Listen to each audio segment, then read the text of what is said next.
Hi, Chris here. On Conversations with Chris this week, I got to speak to Susan Hull. Susan's written a book about her life. It's a love story. It's full of lies, deception, adventure. It's got everything. I thoroughly enjoyed speaking to Susan, and it was a great interview. Check it out, the link's above.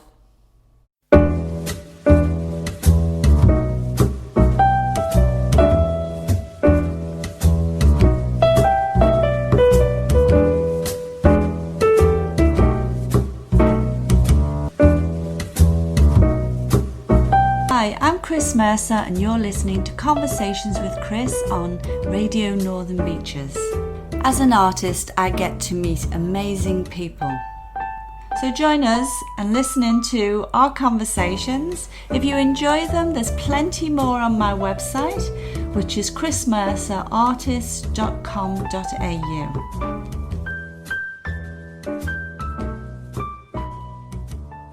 Thanks for talking to me today, Susan.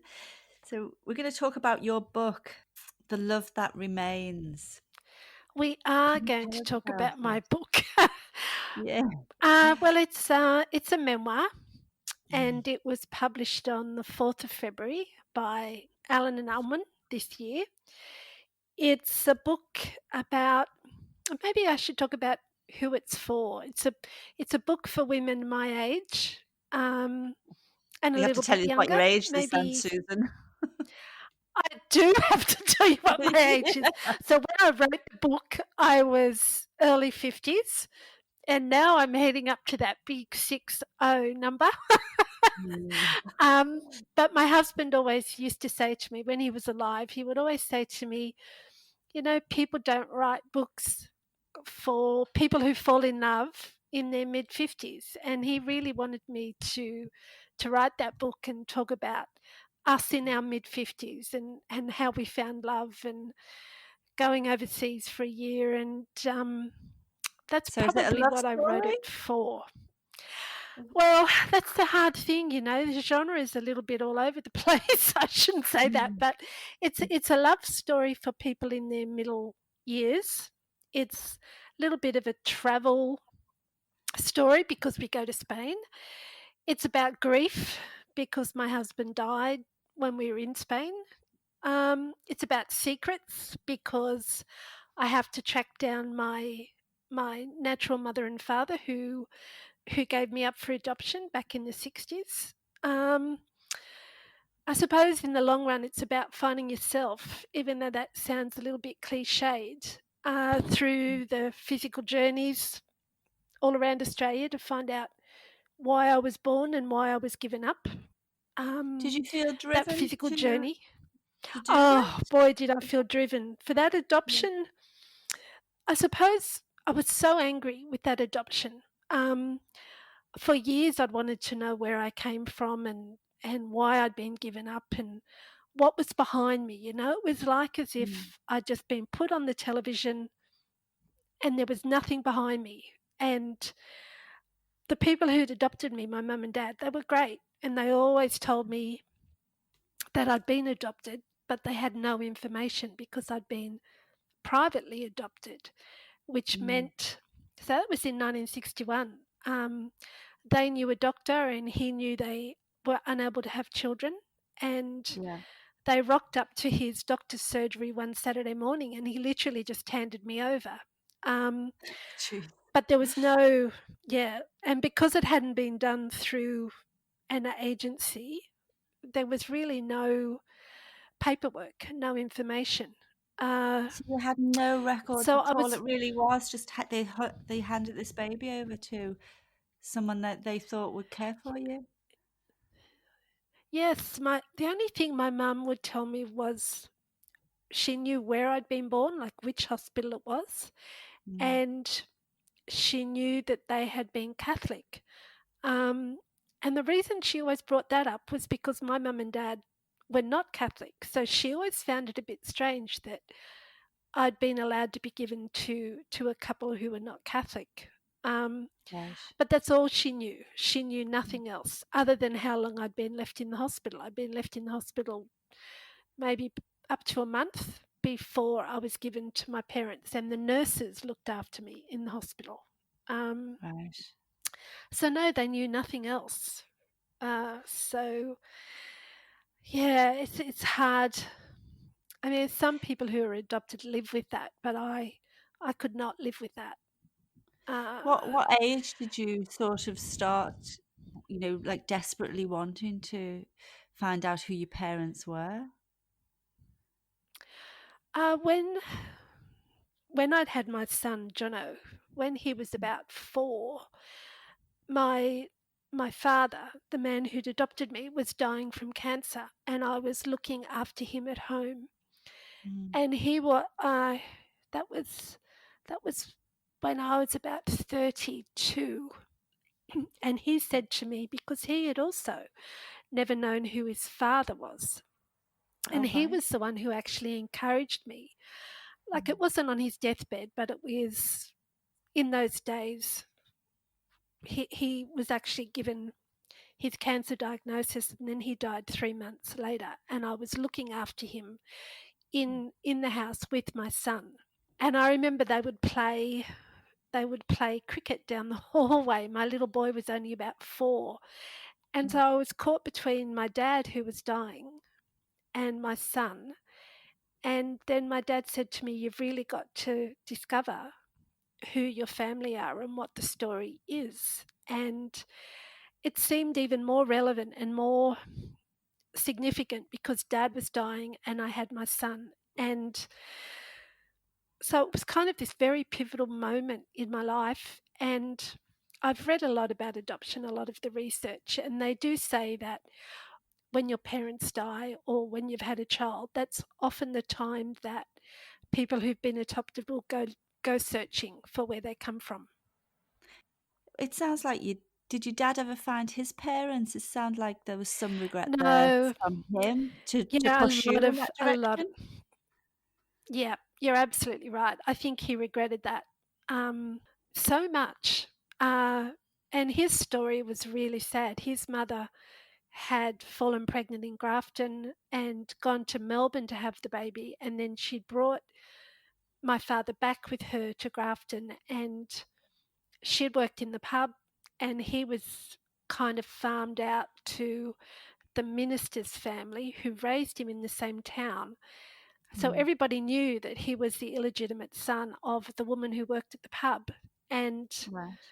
he would maybe see her once a month for, a couple of hours, and that was it. And Mm. I think it was really, and she would never tell him who his father was. So he died without ever knowing. And so, yes, Mm. I think that was a big impetus for him to push me. Yeah, it sounds like. Yeah. So at 32, is that So, when you started looking? yeah, that was when I started looking. That was in about 1992. And coincidentally, at the same time, the New South Wales government had made new legislation that allowed adopted people to access their original birth certificate. So everyone who'd been adopted had been given this birth certificate that had been created, which had the people who'd adopted them, their name as mother and father. All And right. you weren't allowed to, yeah, and you weren't allowed to see the original birth certificate. And there was one, but you were not allowed to see it. And I suppose that Yeah. was the start of my anger, Mm. the fact that people knew things about Yeah. me that I was not Yeah. allowed to know.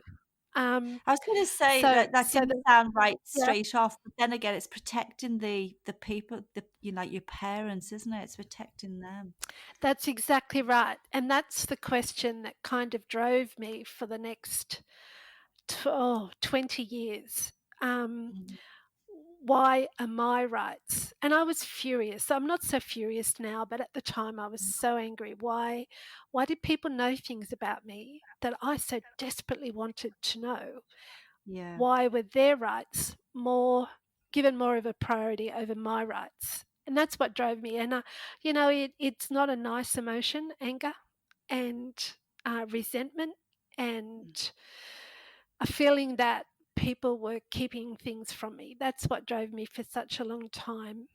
So I was allowed to have access to that birth certificate finally, and that gave me my natural mother's maiden name. And that is how I started the search to find out who they were. So did you find out in the end who they were? I did. In I've jumped right to the end. 2012. No, actually, this was just the beginning. So the book is structured in 3 parts, and the first part is finding my parents and that belief that you can't be yourself until you know where you come from. But then other things happen after it. Um, What do you think of that belief now you've found your parents? I think it's really important to know what happened in the past so that you can move forward in the future. I think if there are secrets or unanswered questions from before and you're Mm, aware of them and you know that they affect you or your idea about who you are, then I think they need to be understood because otherwise, I really don't believe. Well, for me, I couldn't move forward until I knew who they were, why they'd given me up, what my background was, what my medical background was, what my ethnicity was. I needed to mm, know all that because that big question mark, mm. I hate those questions. And yes, I did find out who they were eventually. And uh, I've gone to great pains in the book to make sure that they're who they are is not their identity is um, not able to be struck upon. Um, Right. but in the end, my father was actually an IRA. He raised funds for the IRA. Oh, They left wow. Melbourne. Yeah, they left Melbourne in 1959 after she'd given birth to another daughter who I only found out about later, who was Mm. also called Susan, which created a little bit of confusion when I was looking for both my mother and my father, Did your because birth people mother thought her father. give you the name? Did the birth mother give you the name No, Susan? No. no, Ah, no. I went looking for my coincidence. birth mother and back to her hometown, and they thought I was that child. They thought that the Right. first child she'd given birth to, who was also Mm, called Susan, and there was yeah. only 18 months between us, they thought that was me. So for a little Right. while, I went off on this kind of pathway looking for a father who wasn't mine. But eventually, what I discovered was that they'd left Melbourne in 1959 after she'd given birth to the first Susan. Mm. They stopped in Newcastle and she delivered me in 1961. And then they kept travelling Australia for the next 2 or 3 years, raising money for the IRA. Were Um, they Irish? she definitely wasn't. Yeah. He claimed that he was, but he could put that Irish accent on and off depending on who he was speaking to. And and so the Wow. story went. They were both involved in criminal activity to raise this money. So when I finally met him, um, Mm. everything that I'd kind of been led to believe was kind of true. And I met him once, and that was enough. And Yeah. I had my partner with me at that time who I was about to marry. And so people say, because they were both people who, for me, were very disappointing. My mother didn't want to have anything to do with me, and my father was an IRA fundraiser. And so Gee. people will say, don't you feel that you went so far to discover all that information about them? Was it worth it? Don't you regret it? But it wasn't so much the relationship I was chasing, it was the information and the story, and to fill that Mm, space behind mm. myself. That's what I needed to know. Yeah. Mm. I was speaking to somebody the other day, or it was a podcast or something, but we carry all that DNA in us. Like that's our parents are inside us, whether we want it or not, aren't they? We carry their cells. I can Yeah. understand that you want to see where these cells have come from, what makes you up. I can understand that. But then, to meet them and then to meet these people who like sound like something out of a movie must have been Yes. quite shocking. When I first yeah, when my mother wrote me a letter, um, she refused to see me, and I wrote back and said, "Well, there are things that you must tell me." Yeah, this was in my very angry stage. I demand to know who my father Mm, was, what the story is. And she wrote the letter to me back in 1993. And it was she who first said, "Your father was an IRA fundraiser, and we travelled Australia backwards and forwards raising mm, money for them." And I remember she said sometimes there was money and food, and mm, sometimes there was not. So I think mm, that 2 or 3 years where they were crisscrossing Australia, like it mm, always seemed to me like a movie, which is why for such a long time I couldn't quite believe that that was the real story. But when I met my mm, father in Perth in 2013, just before Wayne and I left to go to Spain, he confirmed it all. It was all true. And so I finally knew. And what you say about DNA and who we are, there's that long, big argument about nature versus nurture. And mm, I always wondered what I looked like. Initially, that was the most important thing. Did I look like anybody else? And mm, also, where did my love of books come from? Where did my love mm. of politics come from? There was a short description of my mother written in somebody else's book. So I can't reveal who that is Mm, or what that book was, but when I read it, it was so similar to me. It was almost like a description of me, her reading, her politics, her travel, and reading that third person account of her finally mm, made me realize, I don't know, it centered me in a way. yeah. It gave me that connection backwards. And that was one of the best things that happened in that 20-year search between 1993 and 2012 was actually discovering that piece that had been written by somebody else, because all of a sudden there I was. Um, and I was connected to her, So you even though she realized didn't you want that were, connection. yeah, but you realized you were like your mum. But from what Yeah, I you know. say about her, yeah, I was gonna say, how did you feel about that? Yeah, I know. And it's I'm definitely softer than my mother. Like I can look at it objectively. And I did meet her Mm, once, and it was a terrible, terrible, terrible meeting. We look awfully alike, but mm, I also recognize that some of the parts of her that allowed her to go traveling at, in the 60s, that allowed her to escape around Australia with this guy. yeah. By the end of writing the book, I realized that there were some further connections. We were both Mm, willing to take a chance, a risk, yeah, because I went off to Spain with Wayne, yeah. and then I discovered things about his past. So that's the other extraordinary thing. And my father, my natural father, who had criminal background, could charm the koalas out of the trees, he was quite similar in some ways to my husband as well, my partner, my husband, depending on which part of the story we're talking about. But Wow. I suppose at the end of writing the book and understanding everything, because so many things came out through the process, Mm. I really realised that subconsciously we're travelling the same circles, and we're relating to the same people. I tell you what It's I find extraordinary. interesting there is, like they do say that women marry their fathers and men marry their mothers. You married your father that you didn't know. I know, it's extraordinary, isn't it? Isn't it fascinating? Weird. I Yeah, Yeah, it's I know. And yeah. um, in the book, I talk about, my natural father, my biological father, travelled Mm, all around Australia, running away from a crime that he committed. right.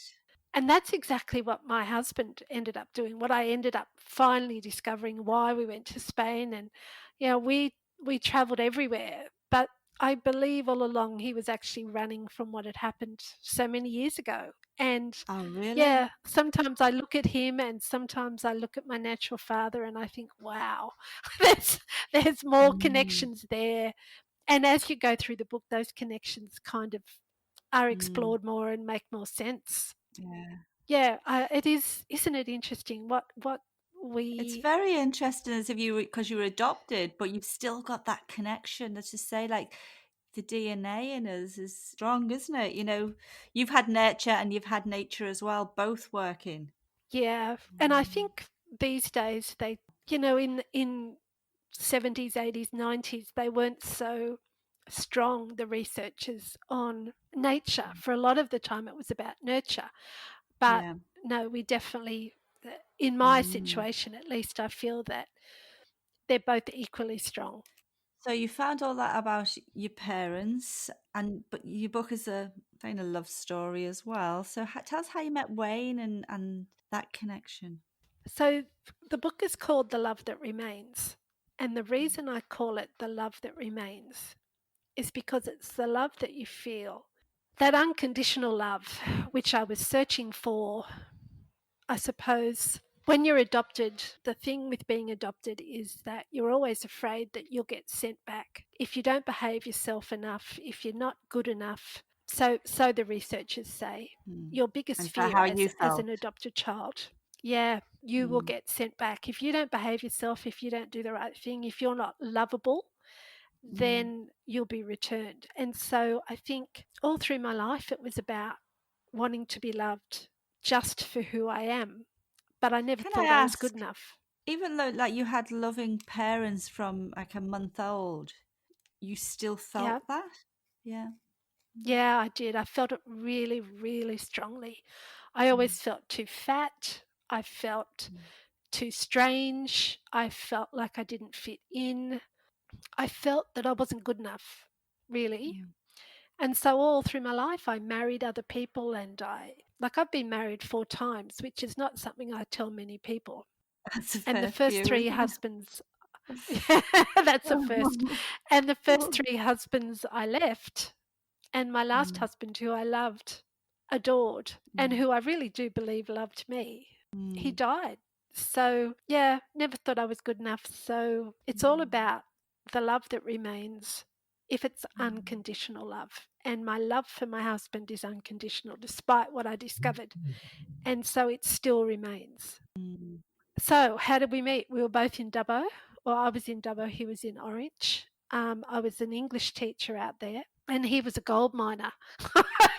It's a very Oh, romantic it's story. very Um, romantic, yeah. yeah, it is romantic, and he was gorgeous. Yeah, Yeah, I'm looking at a photograph of him now. He was about 6'4", the broadest shoulders you've ever seen. yeah. And he'd roll his sleeves up to the elbow. He was just gorgeous, really big, really strong, very masculine, Mm. alpha male. And so, Yeah. I was just fluttering all over the place. I We can met hear when it in I your was voice now. maybe, yeah, I know. I'm Yeah. still madly in love with him. And he died Oh, in that's lovely. when we were in Spain, in Portugal. That was 2015. So yeah, I say, he was larger than life, and he ruined me for anybody else, which is probably good considering my track record. No, he was Mm. beautiful, and Mm.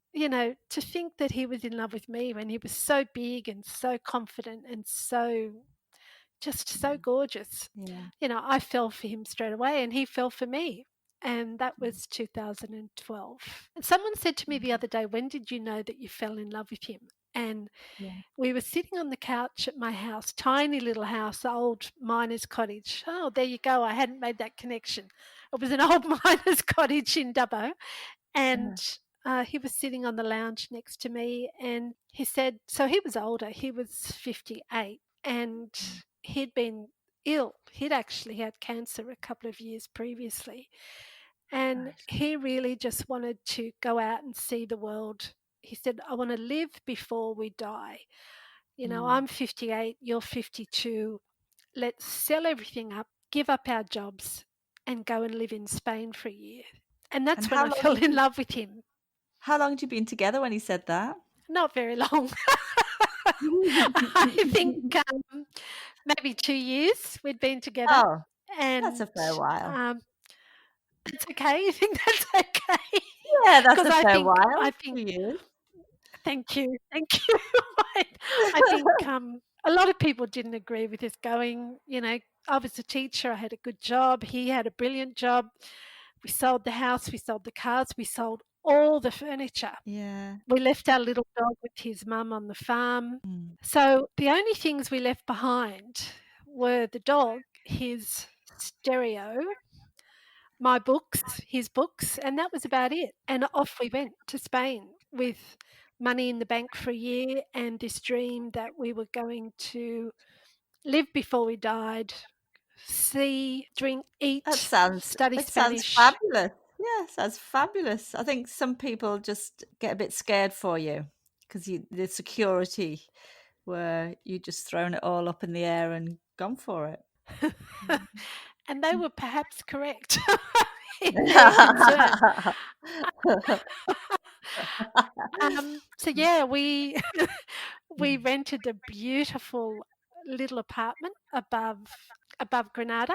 It was below the Alhambra castle. It was just the most romantic setting you could ever imagine. We'd stand outside on the square and the snow would be coming down, falling over us Oh, because it did heat up, but in January it was freezing. yeah. It was just it was amazing. We had the best Mm. 6 months of well, I certainly had the best 6 months of my life, and I think he did too. Oh, it's beautiful. Yeah, it was. You're listening to Conversations with Chris on Radio Northern Beaches, 88.7 and 90.3 FM. And today I'm talking with Susan Hull. So what happened after the 6 months? You were afraid to ask that question, weren't you? It's all right. Oh, it Um, just sounds so beautiful, like, you know? it was. It was glorious. So after 6 months, Wayne was about to turn 60, and we decided to travel to Portugal for his birthday. Mm. And my husband was a very, he never did anything in a small way. So he hired this big car and we drove up through Spain into the south of France and then crossed back over the Alps and all around the top of Spain. And then we arrived in Portugal for his birthday. And I couldn't understand why he wanted to go to Portugal because I thought, we could go anywhere. Mm. Portugal's very similar to Spain, but that's where he wanted to go for his birthday. So that's where we went. Yeah. Um, and a week after his birthday, we were in Lisbon. It was in the morning. So I was always a morning person. He was always somebody who liked to sleep in because his shifts at the mine were often night shifts. So Mm. he was often would stay in bed much longer than me, whereas I had to get up and have a coffee. And I was tapping away on the computer. I was beginning to write the book about, I thought it was just going to be a book about adoption. Mm. And, we were down near the port, so you could hear the seagulls outside. And then I just heard this terrible, terrible noise. The apartment that we were renting, I suppose it was like an Airbnb, so it didn't have reception downstairs. There were no other staff. It was just a building with apartments. And I heard this noise and I I just didn't understand what I was hearing, but it was coming from the bedroom and I raced into the bedroom. If you can imagine, Wayne was propped up in the bed Mm. and his face was just purple. And it was so obvious that he was dying in front of my eyes. I could tell just by looking at him that something was terribly, terribly, terribly wrong. Yeah. And I raced to him and Yeah. I started patting him on the back, which was just crazy. And I realized, I knew what I was doing was stupid. And I remember saying, "Oh, God, Wayne." And then I raced back into the lounge room and all the phones were on charge. But because his phone had a passcode on it and we'd never swapped our codes with each other because we were always together. So we Yeah. never thought we would have to use each other's phone. Mm. My phone was flat, God. plus his phone had the, what do you call it, the SIM card that would work in Portugal. So in Europe, some SIM cards work in some countries and some work in other countries, and we'd kind of divided countries. And my SIM Yeah. card didn't work in Portugal, but I couldn't get into his phone. Oh my God, you must have been frantic. I was honestly, for that first 5 minutes, I'm desperately trying every number I can think of to get into his Mm. phone. For Mm. some reason, I'm tapping on the computer because I couldn't think what the ambulance number was in Portugal. I knew it wasn't our number, Mm. but I didn't know what the number was. Mm. So I'm just kind of racing around this lounge room while my husband's dying in the bedroom, desperately trying to figure out, and nothing would work. None of the technology was working. I didn't even know the number that I would have to ring. Yeah. And in the end, I raced out the door and I knocked on the door opposite because I just needed help. Yeah. And the lady who answered the door, I remember she was only half dressed and she Mm. couldn't understand me and I couldn't understand her. Oh, gee. And then her daughter came, and you can imagine all this time is passing, time is Oh, passing. yeah. Her daughter came and she spoke a little bit of English and she claimed that there was a phone downstairs in the lobby that was like a fixed phone and that Mm. she could ring from that phone because the lady in the doorway, her phone wasn't working either. But she knew the number. She did actually know the number to ring emergency. So her Mm. daughter raced downstairs. I raced back into Wayne. I tried to give him mouth to mouth, but because he's such a big man, my mouth Mm. wouldn't seal over his mouth, if that All makes right. sense. And he, Yeah, by yeah. that time, was um, and I'm begging the woman to come in and help me, but she wouldn't come in. And then I kind of feel like I'm not making any difference whatsoever. I think, in fact, by that time that Wayne may have died. Yeah. Um, and then the daughter raced back upstairs and she hadn't been able to get through. And I ended up racing out onto the street to get somebody to ring. And so by the time the ambulance turned up, it must have been at least half an hour, I think. But honestly, when I look back at that time, it was so frenzied and I was Yeah. in such a panic that I Mm. really don't know how much time passed from Mm. when I first raced into that bedroom until when the ambulance arrived. Um, Mm. anyway, you can imagine the flat filled up with people because it was very tiny. Mm. We all lifted him off the bed because he was so heavy, such a big man, and Yeah. you've got to do CPR on the floor. You can't do it on a bed, which I didn't Yeah. ever know.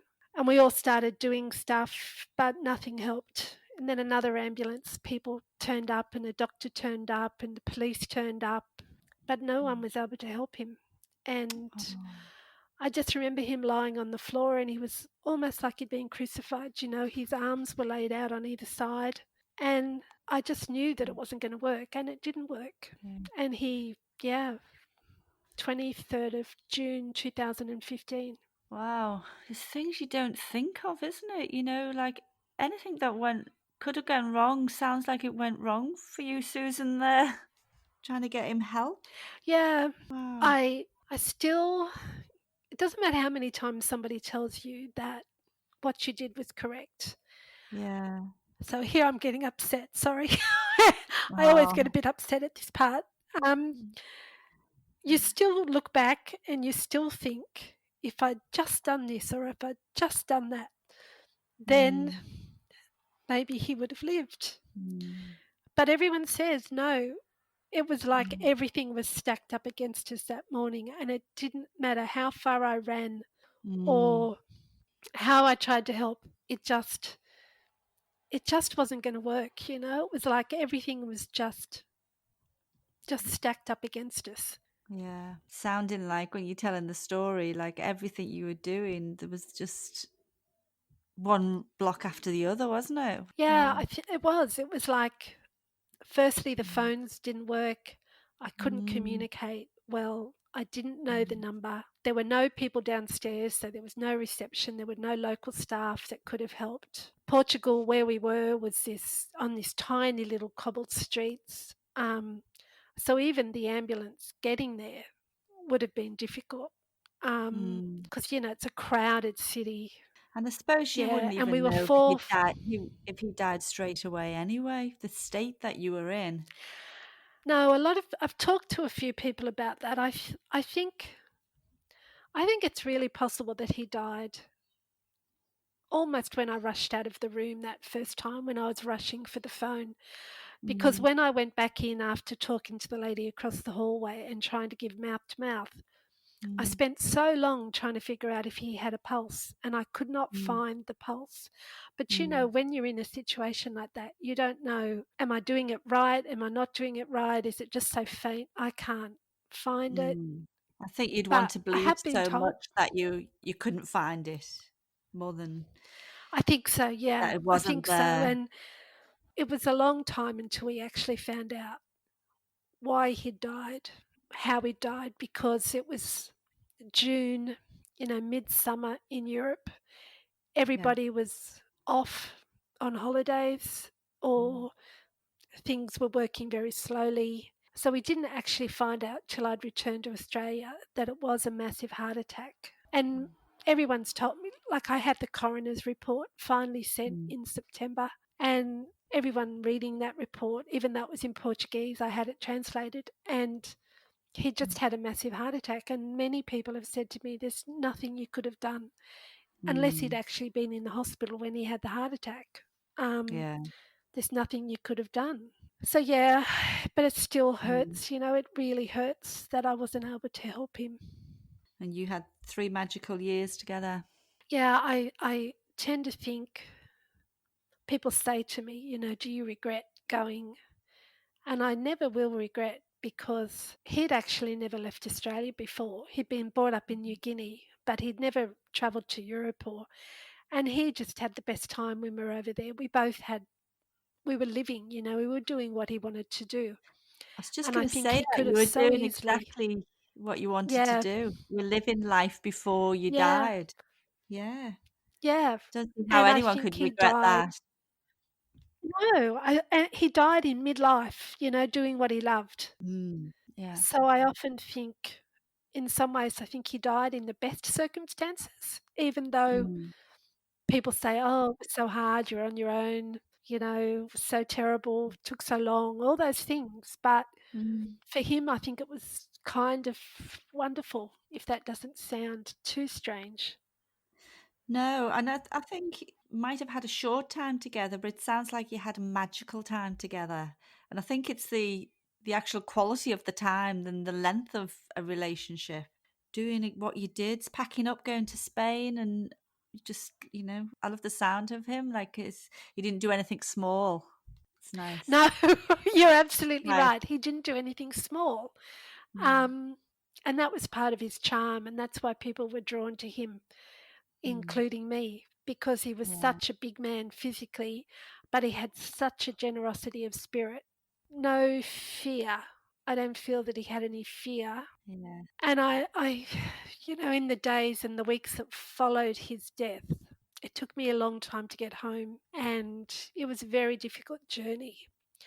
But Mm, all I wanted to do was to get him home. And I felt that there were things that I could do for him, even though I couldn't mm, save him when he died. There yeah. were other things I could do for him that would not make up for the fact that I wasn't able to help, but kind of pay restitution in a way. I've never said that So, before, but that's a little bit the way it feels. so what did you want to do for him?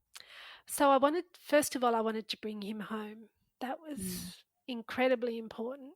And my son came to Portugal a few days after that, and mm, the consular person, the Australian consulate person, came and helped, and we found a funeral home and we had him cremated. Just my son and I were there. And it was mm, so dramatic because it was in Portugal and we were in the hearse and we were driving through the city of Lisbon and people would be mm. crossing themselves outside the Oh, street as they were looking at us. And yeah, I'd never experienced that before. And when I yeah. turned around in the car, he was covered in the coffin was covered in the most beautiful purple velvet cloth. It just all seemed so Mm. rich and Yeah. It sounds like he you would know, have very liked that, different to like, it Yes, you're sounds a bit right, more he would have liked it. theatrical, yeah. Yeah, you're right. Yeah. Um, so yeah, he was cremated, and then my son drove us back to Granada because, of course, the flat was still there and everything was still there. And Yeah. then Jono had to go home for work, and I spent another few weeks packing everything up. I wanted to leave Granada and I wanted to bring him home, but I also knew that once Mm. I left, everything we'd experienced in Granada could have just been a dream because Mm. there was only he and Yeah. I there.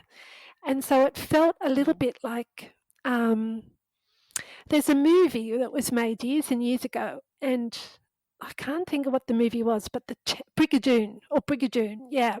And the town would come to life once every 100 years, and Yeah.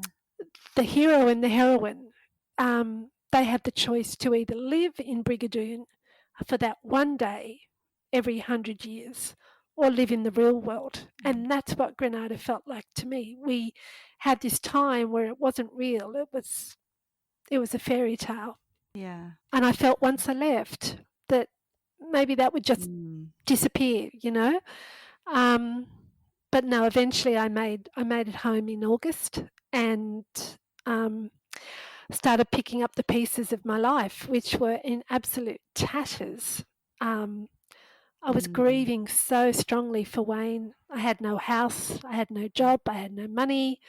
Um, Oh, yeah, 'cause you'd sold everything, hadn't you? Wow. we'd sold everything, and all the bank accounts were frozen, and I had no furniture.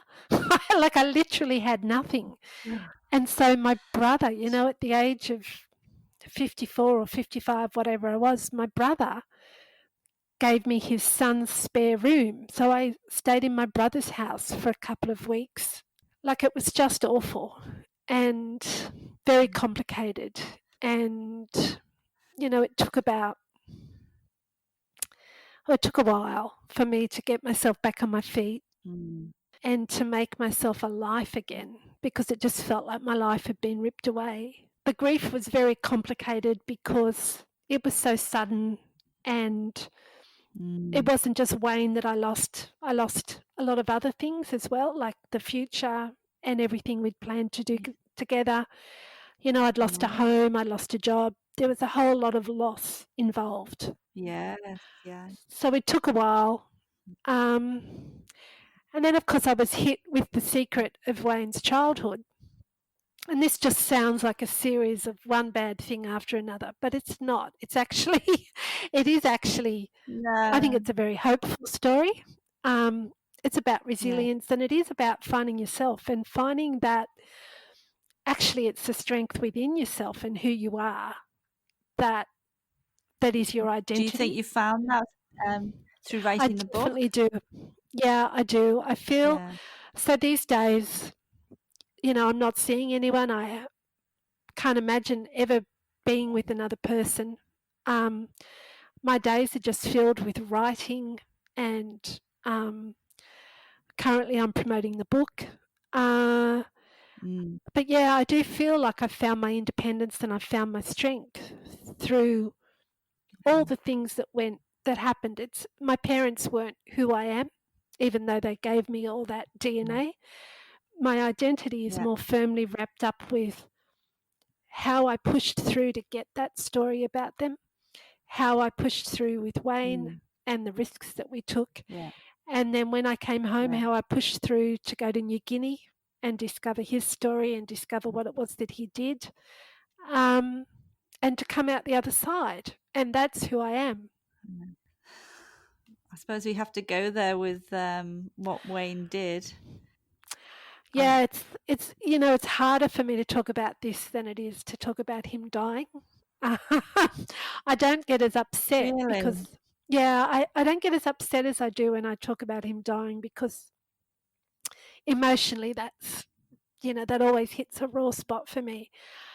But Maybe you it's very, disconnect as well from the person because that was Wayne who you loved and you knew, and this other person is somebody maybe that you don't know, and that's a who maybe very doesn't interesting, exist, maybe didn't yeah, exist when you knew gosh, Wayne. Yeah, you are spot Mm. on. It's like there's two people, Mm. and Yeah. I also find the language very difficult. I find the words difficult. Um, I Mm. stumble over the words when I tell this because they're words that I don't associate with him, I suppose. Um, Mm. Yeah. s- yeah. So about 2.5 years after Wayne had passed away, um, his mother told me I knew something had happened because I'd received a phone call in Portugal 2 nights after he died from somebody who claimed to be a close relative, um, saying some terrible things about Wayne, not actually saying what he'd done, but Mm. inferring that he was not the man that I thought he was.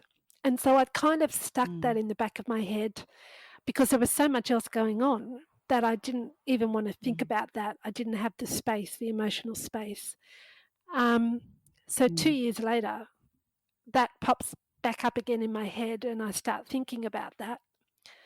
And I asked his mother, and she said to me, this is the bit that I have trouble saying.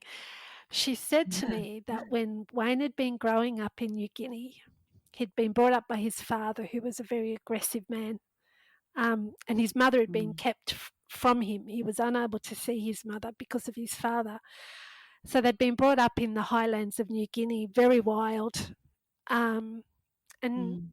he hadn't come to Australia till he was 24. And I'd always wondered about those intervening years. Why didn't he come to Australia when he turned 18? Um, Mm. anyway, she told me that when he was 22, he had been charged with the murder of the woman that he lived with, his partner, who was a local woman. Right. He had been Yeah. charged with her murder one night and sentenced to 3 years in jail in New Guinea. And that charge Three was years doesn't reduced. sound much for a No, because it was must have the been. charge was reduced to manslaughter. Um, so in the Right. end, they couldn't actually prove that he'd meant to do it, that there was intent. Um, Mm. he'd never planned it. It was just a terrible accident. And I Wow. believe it was. And I've read the court Yeah. reports, and I ended up going to New Guinea to talk to his brother, to speak to someone who was there. However, Yeah. however, it was still a night when it happened, um, where there was violence, and Mm. it's very difficult to. And of course, he'd never told me, um, so it's Mm. very difficult to put that wild young man who accidentally pushed a woman down the stairs so that she died. Mm. It's very Yeah. difficult to come to terms with that, even though I do believe it was an accident. It's difficult to come to terms with the fact that he never told me, although I understand why he Mm. didn't tell me. His mother said to me that they had discussed it together, which I found a little Right. bit, yes, I found that a little bit difficult to Yeah. accept. They had discussed between them whether or not he would tell me when he first started going out with Yeah. me. So obviously, this had never gone away. This had always been, I believe, forefront in his mind. So they discussed whether or Yeah. not he would tell me about this. And his Mm. mum said to me that in the end he decided not to tell me because he was really frightened that if he told me, I would not want to be in a relationship with him. Um, Mm. and so he Which is didn't tell me. understandable, isn't it? It is Yeah. understandable. And if he'd told me, and this is Mm. something else, when do you tell somebody something like this? So obviously, in the first 3 Yeah. dates or the first 5 dates, I certainly would not have been able to see him again because there wouldn't have been any trust, there wouldn't have been any investment. Yeah. in him. Yeah. And later on, it's too late, isn't it? It's like Yeah, there's no time. It's very hard, isn't exactly. it? It's really hard. Mm, So, and the other thing I find mm, really difficult about it is that all that time we were together, um, he was living with that secret, probably afraid that I was yeah. going to find out, or thinking all the time that he should be telling me. And Mm, so, in the long run, I think, gosh, he was so much more vulnerable than I ever realized that he was. He's he was this mm, big, tall man who I felt protected me, and who kind of, I always thought about, there was a line from Antony and Cleopatra describing Antony, um, his crested arm reared the world. And that's the way I thought of Wayne. mm. I thought of him with his arm around the world. He was so big and so Yeah, capable, um, brave and yeah. strong. And yet, all the time we were together, and I was holding that idea in my head, there was also this Mm, underside where he held this terrible, terrible secret. Um, I'm mm, sure he must have still felt terrible guilt. Um, and I feel that because I read the court reports and I read the way he reacted. Um, yeah. and also shame because he Mm, was mm, that kind of man. Um, and then the fear that I would find out, or the fear that he would have to tell me. I yeah, don't know. So yeah, yeah. it's It's extraordinary, isn't it? it's very hard to think of somebody living with a secret that big, isn't it? It Yeah, must be with you every minute of the day, especially when he's found you and you fell completely in love. But there's that thing that he feels he can never tell you for good yeah. reason. And there were times Mm, when we were in Spain, um, when he would get very annoyed, and I'd not seen him like that before. And I remember one particular incident. Um, the girl Stephanie down in Victoria had been raped and murdered by a man at her school. She was a teacher. mm, And I remember feeling, so that happened when we were overseas, and I remember feeling so much empathy for her. And I remember I was raging through the apartment, talking about men and mm, talking about domestic violence and talking about the way men just killed women. And I honestly do mm. remember the, Oh, the look he gave me and the silence that was yeah, attached to that. And yeah, like now it and makes a whole lot of sense. how you understand. Yeah. Yeah. Gee, well, there's going to be so much more. We've had a tiny little snippet off you today, Susan. So, Sorry, it's a very long story. I'm sorry for going on and on and on and oh, on, Chris. it's a fabulous story, Susan, and I'm so grateful that you would share it with us here today. So if anybody wants to find out more and to, get to the bottom of this tale, they're going to have to buy your book because we've run out of time. Thank you, Chris. Oh, thanks so much, Susan. Really enjoyed the conversation. Thank Thank you. you. If you enjoyed this conversation, there are lots more on my website, chrismercerartist.com.au. Hopefully see you next week for more conversations with Chris on Radio Northern Beaches 88.7 and 90.3 FM.